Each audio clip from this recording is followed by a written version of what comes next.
Now, I've gone on record here before saying that children's board games really aren't my thing. However, it just so happens that I have a child who absolutely loves to play board games. So, what's a mom to do?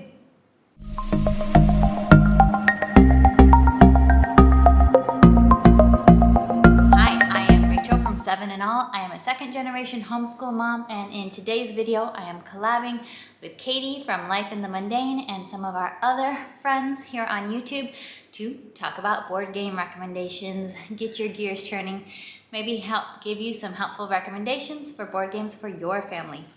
And like I said, I am just not a board gamer at heart, especially when it comes to games to play with little kids. I don't necessarily have the patience for the setup and all the small pieces and playing them again and again. But I have a child who really loves games. They speak to him. Sitting down and playing a game with him just fills his little love bucket with great quality time. So I have found some games that are a little bit more on the enjoyable or tolerable side, even if you aren't all that into games. I try to keep my eye out for games that are short and sweet, don't take a lot of time. They're games that can just give us a little bit of fix of gaming before school, after school, during some quiet time in the afternoon, but don't require a 2-hour commitment.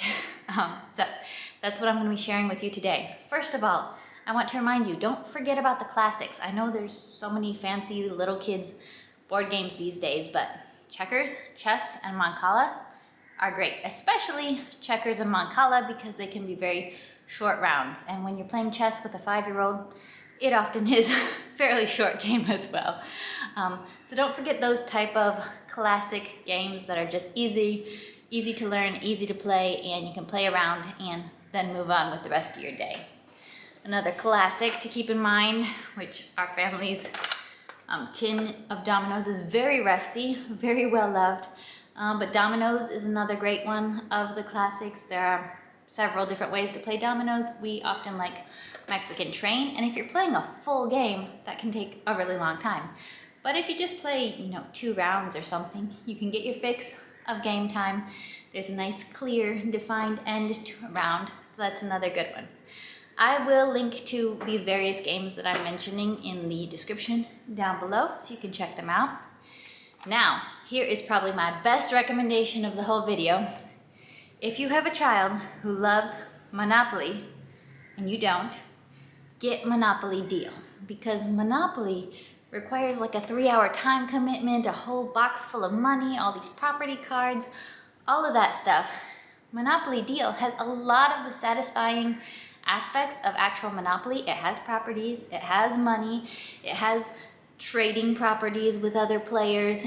You're trying to get 3 complete sets, but it's so much faster. It's just this little box of cards. It's an easy, quick to learn card game. It's very easy to play, just a couple rounds of this really quickly, and then move on to other aspects of your day. My son loves Monopoly. He loves the real thing, but he also loves the Monopoly Deal. So this is a much easier yes for me to say as a parent, that yes, it's easy to say I can play this with you versus the time commitment that a true Monopoly game will take. Another nice, compact, easy game is this Gudetama, the lazy card game. You might notice a theme, but if you don't know Gudetama, he's a lazy egg character from a cartoon or anime. The reason we have this is because I have a sibling who's a huge fan of Gudetama, and so this came into the family's collection at some point. In reality, this card game is almost exactly like the card game Golf. If you have ever played that, you can look up Golf online to find out the rules. That's usually played with a couple of decks of normal cards, and that's a game that I have enjoyed for years. Easy to understand, easy to play. You can talk with people while playing it. It doesn't require a ton of brain power, but basically this is an egg-themed version. So all the cards have something to do with eggs or breakfast or Gudetama, but it's a simple game. If you know the card game Golf, you'll know how to play this pretty much, and then you win bacon strips as you go through the rounds, but you can just play a few rounds, easy, low time commitment. Another one which probably everybody will talk about due to its nice, small, compact size is Spot It. And there are like 20 versions of Spot It. Many different versions. I think we just have the original kind, but you are looking at different cards with images and trying to quickly identify which image is matching from your card to the card at the top of the stack. This game does appeal to my educational side because of the vocabulary building potential that it has, especially if you attempt to use it in a foreign language that you're learning or studying. So you're using your other language's vocabulary to identify the little images as you're calling out what you spot that matches from your card to the next. So it's a fun one with a little bit of sneaky educational aspect there. Here's a game that's simple enough for even my preschooler to play, which is Animal Upon Animal. They also have multiple versions of this, but this is a dinosaur version, and I highly recommend the dinosaur version if you have children who are obsessed with dinosaurs.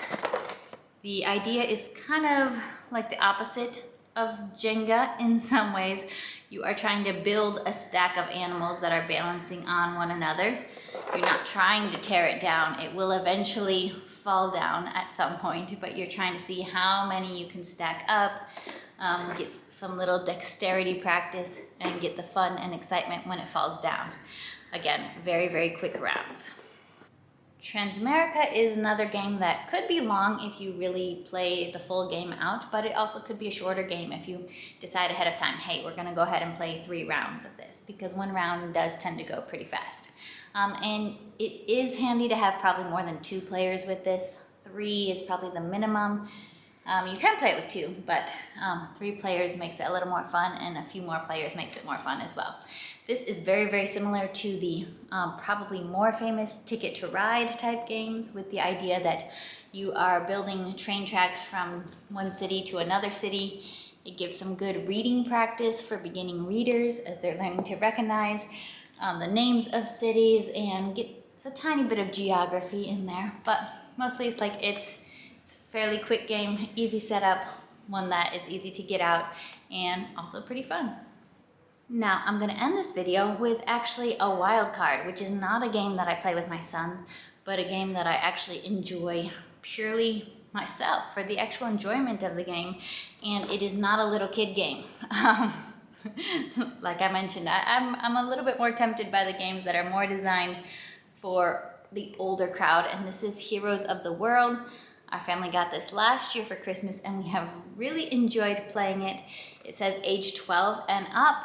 It could potentially be a little bit younger for nerdy homeschool kids, but you are going to need a good bit of knowledge of history and world figures throughout time. But the idea of it is you have to identify different characters from history, from literature, from culture, through different images on cards. And sometimes it's an image of the person, but sometimes it's just an image. Like here it says E equals MC squared. Wonder who that could be. You have to identify a person based on just an image card, and then you have to identify them by name, but then also classify them and sort them according to basically what they were famous for. Were they an artist? Were they a thinker? Were they a world leader? Something like that. And sometimes we do end up arguing with the game as far as what a person was most famous for. There have been a few arguments with the game, so that adds a little bit of complexity to it. But this is definitely fun for the more older, grown-up crowd, history nerds, trivia nerds. Yeah, so you can see here kind of what those cards will look like, and then you're naming different cards, you're collecting them, and the person who ends up with the most cards correctly identified and classified wins the game. Like I mentioned, this video is in collab with Katie from Life in the Mundane, so check out the playlist in the description below, and I will be seeing you next time for more nerdy homeschool videos. See ya!